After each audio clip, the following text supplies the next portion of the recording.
ಸಿಕ್ಕಾಪಟ್ಟೆ ಬೇಜಾರಾಗುತ್ತೆ ನಂಗೆ ಅವಳ ಸ್ಕಿನ್ ನೋಡಿದಾಗ ಏನಕ್ಕೆ ಹೀಗಾಯಿತು ಅಂತ. ಮತ್ತು ಹೆಲೋ ಹಾಯ್ ನಮಸ್ಕಾರ, ವೆಲ್ಕಮ್ ಟು ದ ಚಾನಲ್. ಹೇಗಿದ್ದೀರಾ? ಎಲ್ಲ ಚೆನ್ನಾಗಿದ್ದೀರಾ, ಆರಾಮಾಗಿದ್ದೀರಾ ಅಂತ ಅಂದ್ಕೊಳ್ತೀನಿ. ಇವತ್ತು ಶನಿವಾರ, ಇವಾಗ ಟೈಮ್ ಬಂದು 7 ಗಂಟೆ ಹತ್ರ ಆಗಿದೆ, ಸಂಜೆ ರಾತ್ರಿ ಆಗ್ತಾ ಬಂದು ನಾವೊಂದು ಕ್ಲಿನಿಕ್ ಹೋಗ್ತಾ ಇದ್ದೀವಿ.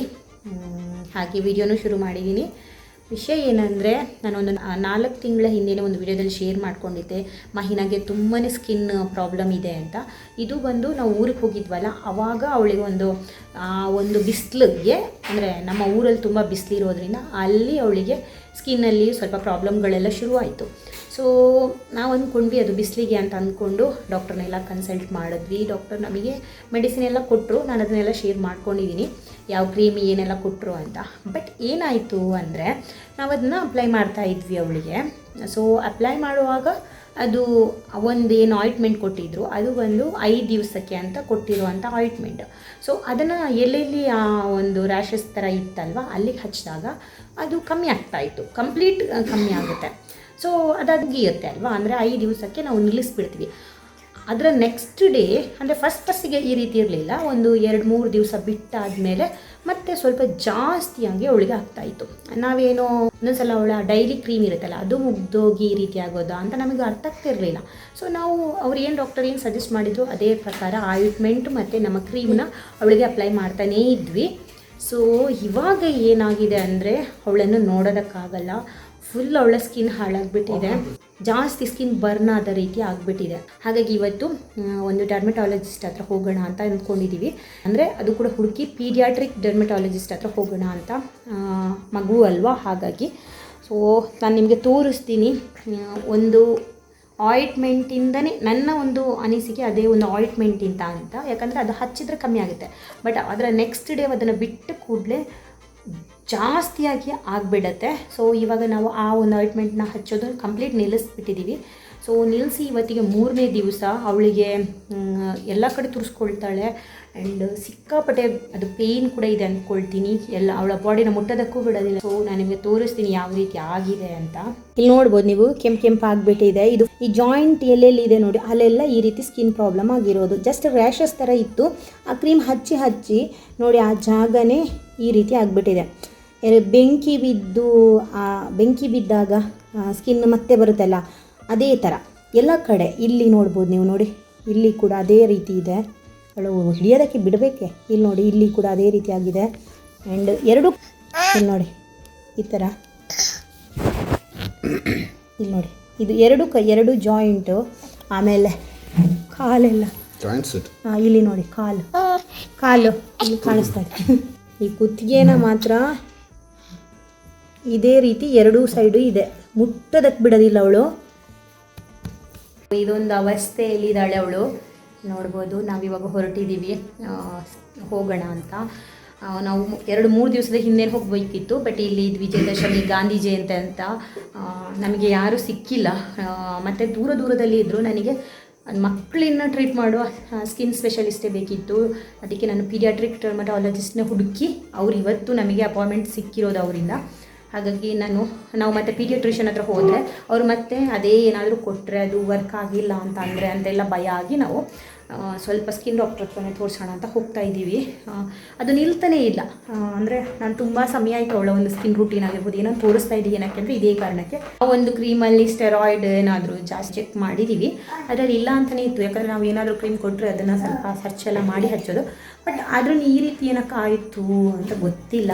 ಅದರಲ್ಲಿ ಏನಾದರೂ ಸ್ಟೆರಾಯ್ಡ್ ಆ ಥರದ್ದು ಇದೆಯಾ, ಹಚ್ಚಬಾರ್ದು ಅದು ಮಕ್ಕಳಿಗೆ, ಅದು ಗೊತ್ತಿಲ್ಲ. ಪೀಡಿಯಾಟ್ರಿಷಿಯನ್ನೇ ಕೊಟ್ಟಿದ್ದು, ನಾವು ಡೈಲಿ ಅವ್ರ ಹತ್ರನೇ ಹೋಗೋದು. ಒಳ್ಳೆ ಡಾಕ್ಟ್ರು, ಹಾಗೆ ಡಾಕ್ಟ್ರನ್ನು ಕೂಡ ದೂರೋದಕ್ಕಾಗೋದಿಲ್ಲ. ಇವಳ ಸ್ಕಿನ್ನಿಗೆ ಸೂಟ್ ಆಗಿಲ್ವೋ ಅದು ಗೊತ್ತಿಲ್ಲ. ಒಟ್ಟಾರೆ ನಮಗೆ ಇದೊಂದು ತಲೆಬಿಸಿ ಆಗಿಬಿಟ್ಟಿದೆ. ಹಾಗಾಗಿ ಇವಾಗ ಹೊರಟಿದ್ದೀವಿ, ನೋಡಬೇಕು ಏನು ಸಜೆಸ್ಟ್ ಮಾಡ್ತಾರೆ ಅಂತ.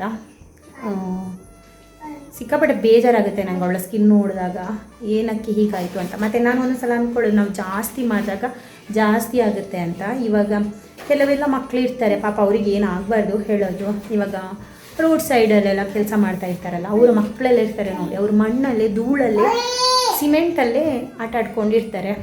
ಅವರಿಗೆ ಅದೇ ಒಂದು ಇಮ್ಯುನಿಟಿ ಕೊಡುತ್ತೋ ಗೊತ್ತಿಲ್ಲ. ಹಾಗಾಗಿ ಅವರಿಗೆ ಅಂಥ ಪ್ರಾಬ್ಲಮ್ಸ್ಗಳು ಇರೋದಿಲ್ವೋ ಏನೋ. ಬಟ್ ನಾವು ಮನೆ ಒಳಗಡೆ ಅಷ್ಟು ಸೇಫಾಗಿ ಬಟ್ಟೆಗಳಾಗಿರ್ಬೋದು ಅಥವಾ ಅವರ ಸ್ಕಿನ್ನಿಗೆ ಧೂಳು ಯಾವುದೂ ಬೀಳದಂಗೆ ಎಷ್ಟು ನೀಟಾಗಿ ನೋಡಿಕೊಂಡ್ರು ಈ ಥರದ್ದೆಲ್ಲ ಇಶ್ಯೂಸ್ ಬರುತ್ತಲ್ಲ ಅವಾಗ ನಿಜವಾಗ್ಲೂ ಬೇಜಾರಾಗುತ್ತೆ ನನಗೆ, ಯಾಕೆ ಹೀಗೆಲ್ಲ ಆಯಿತು ಅಂತ. ಇದು ನೋಡಿ, ಇದು ಹೀಗಿದೆ, ಇದು ಗೊತ್ತಿಲ್ಲ ಇದರಲ್ಲಿ ಏನು ಕರ್ಮ ಇದೆಯೋ ಅಂತ. ನಾವು ಸರ್ಚ್ ಮಾಡಿದ್ದೀವಿ, ನಮಗೇನು ಅಷ್ಟು ಗೊತ್ತಾಗಿಲ್ಲ, ಹಾಗಾಗಿ ಗೊತ್ತಿಲ್ಲ. ನಮ್ಮ ಟೈಮ್ ಸರಿ ಇಲ್ಲದೆ ಆಗಿರೋದು. ಇನ್ನೊಂದು ಅಂದರೆ ಅವಳಕ್ಕೆ ನೋಡಿ ಕಣ್ಣಿನ ತೂಲ ಇಂಚಿನ ಮುಲ್ತಲ್ಲ ಕಣ್ಣು ಹತ್ರನೇ ಬರೋದು ನೋಡಿ, ಫುಲ್ಲು ಕಣ್ಣೆಲ್ಲ ಕೆಂಪಾಗಿ. ನೋಡಿ ಇನ್ನು ವಿಡಿಯೋ ಮಾಡುವಾಗ ಬಿಡೋದಿಲ್ಲ ಅವಳು, ಕಣ್ಣೆಲ್ಲ ಕೆಂಪಾಗಿ. ಇದೆ ಅಲ್ವಾ ಮೂವಿಯಲ್ಲಿ ಅನ್ನಬೇಲೇನ, ಆ ಥರ ಡಾಲ್ ಥರ ಕಾಣಿಸ್ತಾಳೆ ಒಂದೊಂದು ಸಲ, ಫುಲ್ ಕೆಂಪಾಯ್ತಾಳೆ. ಆ್ಯಂಡ್ ಈ ಆಯಿಂಟ್ಮೆಂಟ್ಗಳನ್ನೆಲ್ಲ ಕಣ್ಣಿಗೆಲ್ಲ ಹೇಗೆ ಹಚ್ಚೋದು, ಇವಾಗ ಯಾವುದೇ ಕ್ರೀಮ್ ಇದ್ರೂ ಡಾಕ್ಟರೆಲ್ಲ ಹೇಳೋದು ಕಣ್ಣಿನ ಪಾರ್ಟಿಗೆ, ಕಣ್ಣ ಹತ್ರ ಎಲ್ಲ ಹಚ್ಚಬೇಡಿ ಅಂತ ಹೇಳೋದಲ್ವ. ಸೊ ಇಲ್ಲೇ ಬರೋದು, ಈ ಎರಡು ಹತ್ರನೇ ಫುಲ್ ಕೆಂಪಾಗಿ ಬರುತ್ತೆ, ಹೇಗೆ ಹಚ್ಚೋದು. ಸೊ ಈ ಥರ ಎಲ್ಲ ಪ್ರಾಬ್ಲಮ್ಗಳು ನಮಗೇನೆ ಬರುತ್ತಾ ಅಂತ ಅನಿಸುತ್ತೆ ನನಗೆ. ಅದಕ್ಕೆ ಹೇಳೋದು, ಜಾಸ್ತಿ ಮಾಡಲ್ಲ ನಾವು, ನಾರ್ಮಲ್ ಆದ ಒಂದು ಕ್ರೀಮ್ನ ಹಚ್ಚೋದಕ್ಕೆ ಹೋಗಿದ್ದು, ಅದು ಇನ್ನೇನೇನೂ ಆಯಿತು. ಹಾಗಾಗಿ ಸ್ವಲ್ಪ ಕಷ್ಟ ಆಗಿಬಿಟ್ಟಿದೆ ನಮ್ಮ ಕತೆ. ಇವಾಗ ಹೋಗಬೇಕು.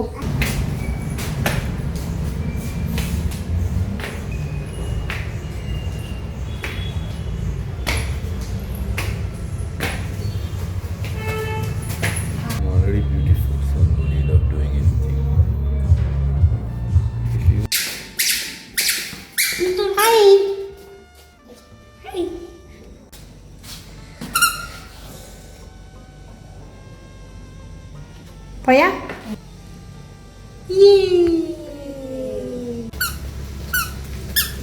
ಹಾಯ್, ಇದು ನೆಕ್ಸ್ಟ್ ಡೇ ಅಂದರೆ ನಿನ್ನೆ ನಾವು ಸ್ಕಿನ್ ಡಾಕ್ಟ್ರ್ ಹತ್ರ ಎಲ್ಲ ಹೋಗಿದ್ವಿ. ಬಿಸಿಲು ಹೊಡಿತಾ ಇದೆ ಅವಳಿಗೆ, ಅದಕ್ಕೆ ಕಣ್ಣು ಮುಚ್ಚಿ ಕೂತಿದ್ದಾಳೆ.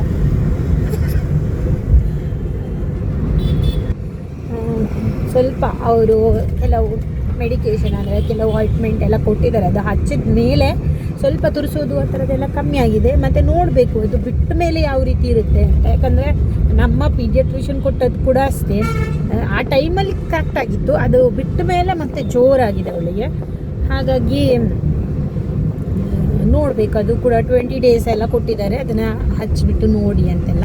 ಹಾಗೆ ಎಲ್ಲ ಕತೆ ನೆನ್ನೆ ಮತ್ತು ವಿಡಿಯೋ ಕಂಟಿನ್ಯೂ ಮಾಡಲಿಲ್ಲ. ಆಮೇಲೆ ಇವತ್ತು ನೆಕ್ಸ್ಟ್ ಡೇ ನಾವು ಸ್ವಲ್ಪ ಪಾರ್ಸೆಲ್ ಬರುತ್ತೆ ನಮಗೆ ಊರಿಂದ, ಅದನ್ನು ಕಲೆಕ್ಟ್ ಮಾಡೋದಕ್ಕೆ ಅಂತ ಹೋಗ್ತಾ ಇದ್ದೀವಿ. ರೇಸ್ ಕೋರ್ಸಿಗೆ ಬರುತ್ತೆ, ಅಂದರೆ ಬಸ್ಸಲ್ಲಿ ಹಾಕಿ ಕಳಿಸಿದ್ದಾರೆ ಅಮ್ಮ, ಅಲ್ಲಿಂದ ಹೋಗಿ ಕಲೆಕ್ಟ್ ಮಾಡೋದು. ನನಗೆ ಮೇಯ್ನಾಗಿ ಜಾಸ್ತಿ ನಾವು ತೆಂಗಿನಕಾಯಿ ಯೂಸ್ ಮಾಡೋದಲ್ಲ, ತೆಂಗಿನಕಾಯಿ ಬೇಕಿತ್ತು. ಹಾಗಾಗಿ ತೆಂಗಿನಕಾಯಿ ಜೊತೆಗೆ ಮತ್ತೇನಾದರೂ ಅಮ್ಮ ಕೊಟ್ಟು ಕಳಿಸ್ತಾರೆ. ಸೊ ಅದನ್ನು ಕಲೆಕ್ಟ್ ಮಾಡೋಣ ಅಂತ ಹೋಗ್ತಾ ಇದ್ದೀವಿ. ಇವಳು ನೋಡಿ ಅದು ಇಲ್ಲಿ ಬಿಸಿಲು ಹೊಡಿತಾ ಇದೆ, ಹಾಗಾಗಿ ಕಣ್ಣು ಮುಚ್ಚಿ ಹಿಂಗೆ ಕೂತಿರೋದು. ಅದು ಕೂಡ ಫೋರ್ಸ್ಫುಲಿ ಕಣ್ಣು ಮುಚ್ಚಿದ್ದಾಳೆ.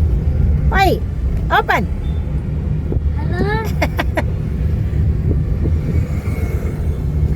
ಹಾಗಾಗಿ ಅದನ್ನು ಕಲೆಕ್ಟ್ ಮಾಡ್ಕೊಂಡು ಬರೋಣ ಅಂತ ಹೋಗ್ತಾ ಇದ್ದೀವಿ.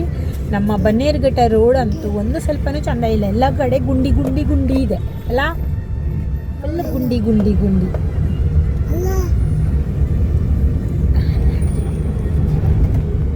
ಬೆಳಿಗ್ಗೆ ಹೊರಡುವಾಗ ಸ್ವಲ್ಪ ಚಳಿ ಇತ್ತು, ಹಾಗಾಗಿ ಎಲ್ಲ ಕವರ್ ಮಾಡ್ಕೊಂಡು ಕರ್ಕೊಂಡು ಬಂದೆ. ಇಲ್ಲಿ ನೋಡಿದ್ರೆ ಇವಾಗ ಬಿಸಿಲು ಕೂಡ ಬರ್ತಾ ಇದೆ ಸ್ವಲ್ಪ ಬೇಗನೆ ಹೋಗ್ತಾ ಇದ್ದೀವಿ. ಒಂದೊಂದು ಸಲ ಅಲ್ಲಿ ಕ್ಲೋಸ್ ಮಾಡಿದ್ರೆ ಅಂತ ನಾವು ಯಾವತ್ತೂ ಈ ರೀತಿ ಪಾರ್ಸಲ್ ಕಳಿಸಿದ್ರೆ ಬೇಗ ಹೋಗಿ ಕಲೆಕ್ಟ್ ಮಾಡ್ಕೊಂಡು ಬರೋಣ ಅಂತ. ಹಾಗೆ ಕತೆ, ಹೋಗಿ ಬರೋದು ಇವಾಗ ಅಷ್ಟೇ, ಇನ್ನೇನೇ ಇಲ್ಲ.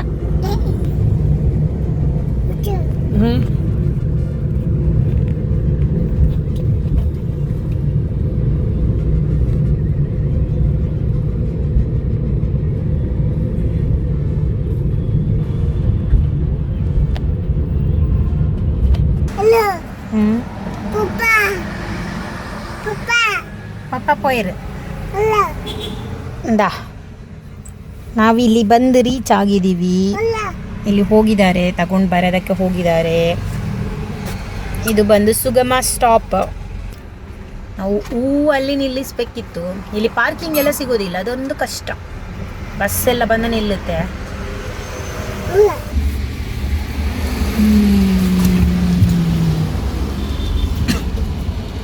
ಪಪ್ಪ ಬತ್ತೀರ್ ಅನ್ನೆ ಬತ್ತೆ ಎಣ್ಣೆ ಬತ್ತೆ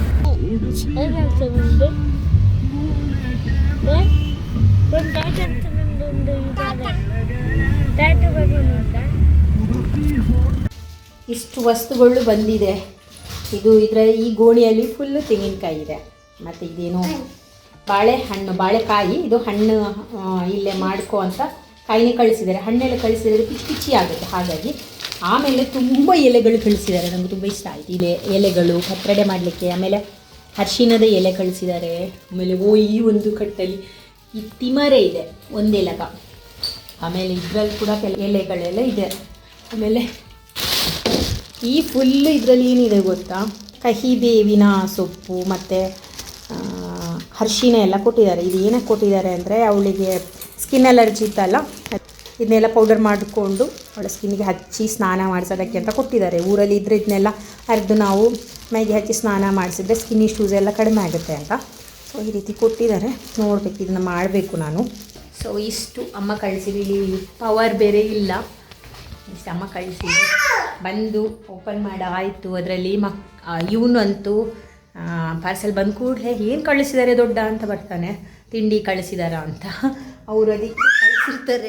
ಅವನು ಪ್ಯಾಕ್ ಓಪನ್ ಮಾಡಬೇಕಿದ್ರೆ ಏನಾದರೂ ಒಂದು ಕಳಿಸಿರ್ತಾರೆ. ಅವನಿಗೆ ಇಷ್ಟವಾದದ್ದು ಚಕ್ಲಿಗಳೆಲ್ಲ ಇಷ್ಟ ಅವನಿಗೆ. ಇಲ್ಲೂ ಸಿಗುತ್ತೆ, ಬಟ್ ಅವನ ಅಜ್ಜಿ ಏನಾದರೂ ಕಳಿಸುವಾಗ ತಿಂಡಿ ಏನು ಕಳಿಸಿದ್ದಾರೆ ಅಂತ ಅವ್ನು ನೋಡೋದ್ರೆ ಭಾರಿ ಇಷ್ಟ. ಅದನ್ನು ಬಂದು ತಿಂದ ಆಯಿತು. ಪಾರ್ಸೆಲ್ ಎಲ್ಲ ತಗೊಂಡು ಬಂದು ಶಾಪಿಂಗ್ ಹೋಗ್ತಾ ಇದ್ದಾರೆ. ಇವಳು ಕೂಡ ಮೆಲ್ಲ ಹೊರಡ್ತಾ ಇದ್ದಾಳೆ ಹೋಗೋದು ಅಂತ. ಈ ಪಾರಿಜ್ಜಿ ಬಾ ಬಂಗಾರಿ ಬಲೆ ಬಾಯ್ ಮುಖ ನೋಡಿ. ಬಾಯ್ ಪನ ಟೈಮ್ ಬಂದು 11 ಗಂಟೆ ಆಯ್ತು. ಇವಾಗ ಹೋಗಿದ್ದಾರೆ. ನಾವು ಹೋಗ್ತೀವಿ ಯಾವತ್ತೂ. ಇವತ್ತು ಏನಕ್ಕೆ ಹೋಗಿಲ್ಲ ಅಂದರೆ, ಅಲ್ಲಿ ಮತ್ತು ಅಕ್ಕಿ ಅಂಥದ್ದೆಲ್ಲ ಇರುತ್ತಲ್ಲ, ಅದರಿಂದೆಲ್ಲ ಡಸ್ಟ್ ಬರುತ್ತೆ. ಅವಳು ಮತ್ತು ತುರಿಸ್ಕೊಳ್ಳೋದಕ್ಕೆ ಶುರು ಮಾಡ್ತಾಳೆ. ಹಾಗಾಗಿ ನಾನು ಹೋಗಲಿಲ್ಲ. ಸುಮ್ಮನೆ ಹೋಗೋದು ಮತ್ತೆ ಬಂದು ಕಿರಿಕಿರಿ ಮಾಡ್ಕೊಳ್ಳೋದಕ್ಕಿಂತ ಹೋಗೋದೇ ಇರೋದು ಬೆಸ್ಟ್ ಅಂತ ನಾನು ಹೋಗಿಲ್ಲ. ಅವರಿಬ್ಬರು ಹೋದರು. ಇವಾಗ ನಾವು ಬ್ರೇಕ್ಫಾಸ್ಟ್ ಒಂದು ಸ್ವಲ್ಪ ತಿಂದು ಹೋಗಿದ್ದು. ಅರ್ಜೆಂಟಲ್ಲಿ ಬ್ರೇಕ್ಫಾಸ್ಟ್ ಏನಾಗುತ್ತೆ ಅಂತ ನೋಡ್ತಾ ಇದ್ದೆ. ಸೊ ನಮ್ಮ ಮಹಿನಾದು ಇದು ರೊಟ್ಟಿ ಥರ ಆಗಿಬಿಟ್ಟಿದೆ. ಮಹಿನಾಗೆ ಅಂಗನವಾಡಿಯಲ್ಲಿ ಫುಡ್ ಸಿಗುತ್ತೆ ಅಲ್ಲ, ಅದರಿಂದ ದೋಸೆ ಮಾಡಿದ್ದು. ಎಲ್ರಿಗೂ ಇದೆ ಇವತ್ತು ಬ್ರೇಕ್ಫಾಸ್ಟ್ ಸಿಗೋದು ಅವಳಿಗೆ. ಮತ್ತು ಏನು ಮಾಡೋದು, ನೀವೆಲ್ಲ ಏನು ಮಾಡ್ತೀರಾ? ನಾನಂತೂ ಒಂದು ಪ್ಯಾಕೆಟ್ನ ನಾವು ಪಕ್ಕದ ಮನೆಯವರಿಗೆ ದಾನ ಮಾಡಿದ್ದೀನಿ. ಮತ್ತು ಇನ್ನೂ 3 ಪ್ಯಾಕೆಟ್ ಓಪನ್ ಮಾಡಿಟ್ಟಿರೋದಿದೆ. ಸೊ ನಮ್ಮ ಅಂಗನವಾಡಿ ಟೀಚರ್ ಹೆಂಗೆ ಅಂದರೆ, ಫಸ್ಟ್ ವೀಕಲ್ಲೇ ಕಾಲ್ ಮಾಡಿ ಕರಿತಾ ಇರ್ತಾರೆ, ಹೋಗಿಲ್ಲ ಅಂದರೆ ಬೈತಾರೆ. ಹಾಗಾಗಿ ತಂದು ನಾನು 3 ಓಪನ್ ಮಾಡಿರೋದೇ ಹಾಗೆ ಇಟ್ಟಿದ್ದೀನಿ. ಒಂದನ್ನು ಅಂದರೆ ತಂದು ಕೂಡಲೇ ಆ ಒಂದು ಪ್ಯಾಕೆಟ್ ಓಪನ್ ಮಾಡಿ, ಫ್ರೆಶ್ ಇರುತ್ತಲ್ಲ, ಓಪನ್ ಮಾಡಿ ಏನಾದ್ರು ಮಾಡ್ತೀನಿ. ಇವತ್ತು ದೋಸೆ ಮಾಡಿದ್ದೀನಿ, ಚೆನ್ನಾಗಿ ಬಂದಿದೆ. ಕುರುಮಿದೆ ಆಯಿತಾ. ಅಂದರೆ ನಂಗೆ ಆ ದೋಸೆ ಅದು ಸ್ವಲ್ಪ ತಣ್ಣಗಾದ್ಮೇಲೆ ಚೆನ್ನಾಗಿ ಆಗೋದಿಲ್ಲ, ಒಂಥರ ಬಾಯಲ್ಲೆಲ್ಲ ಅಂಟ್ಕೊಂಡು ಬಿಡುತ್ತೆ, ಅದು ಇಷ್ಟ ಆಗೋದಿಲ್ಲ. ಸೊ ಈ ರೀತಿ ಚೆಂದ ಬಂದಿದೆ ಮಾತ್ರ ದೋಸೆ. ನಾನು ಒಂದ್ಸಲ ರೆಸಿಪಿ ಹಾಕಿದ್ದೀನಿ ಯಾವ ರೀತಿ ತುಂಬ ಸಿಂಪಲಾಗಿ ಮಾಡೋದು ಅಂತ. ಇಷ್ಟೇ ಇವತ್ತಿನ ವಿಡಿಯೋ. ಈ ವಿಡಿಯೋ ಇಷ್ಟ ಆದರೆ ಚಾನೆಲ್ಗೆ ಸಬ್ಸ್ಕ್ರೈಬ್ ಮಾಡ್ಕೊಳ್ಳಿ, ಈ ವಿಡಿಯೋಕ್ಕೊಂದು ಲೈಕ್ ಕೊಡಿ, ಹಾಗೆ ನಿಮ್ಮ ಅಭಿಪ್ರಾಯನ ಕಾಮೆಂಟಲ್ಲಿ ತಿಳಿಸಿ. ಮುಂದಿನ ವಿಡಿಯೋದಲ್ಲಿ ಸಿಗ್ತೀವಿ. ಅಲ್ಲಿ ತನಕ ಟೇಕ್ ಕೇರ್, ಬಾಯ್.